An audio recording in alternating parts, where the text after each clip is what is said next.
This is the most satisfying way to punish a rapist. First, I shaved off his beard. Next, while he was in a state of extreme panic, I drugged him. Then I cut off his penis, turning him into a complete woman. Finally, I locked him up so he could experience firsthand what it feels like to be violated. One night, Vincent lured my daughter into a small grove. Faced with such a disparity in strength, my daughter could do nothing but let him assault her. Although I found my poor daughter in time, Vincent had already fled on his motorcycle. My daughter was already a cold, lifeless body. I immediately drove after him and rammed into him. Vincent thought it was just an accident. Little did he know that my revenge had only just begun. I used a tranquilizer gun to knock Vincent unconscious on the ground after securing his body firmly. I immediately called in several plastic surgeons to begin reconstructing Vincent's genitals. Hours later, when Vincent awoke from his stupor, he discovered his penis was gone. Only then did he realize he was no longer a man. But this was merely the beginning. I told him the surgery had been a complete success, then produced several dilators of varying sizes, instructing him to use them in ascending order so his genitals could heal properly. Although Vincent's face was etched with shame, to save his life,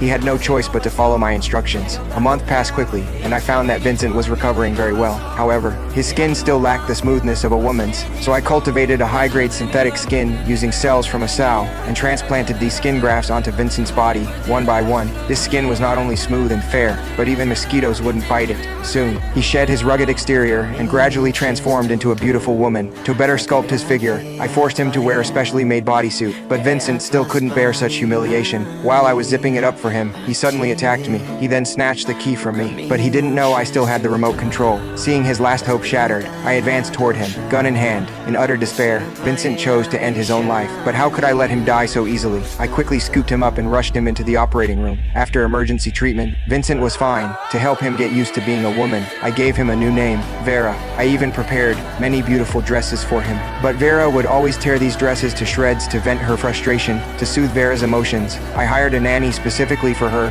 Perhaps because the nanny resembled her loving mother, Vera became less resistant. However, the nanny added estrogen to her food every day under the influence of the medication. Vincent became much calmer slowly. He began practicing yoga in front of the television. His entire body grew increasingly fast.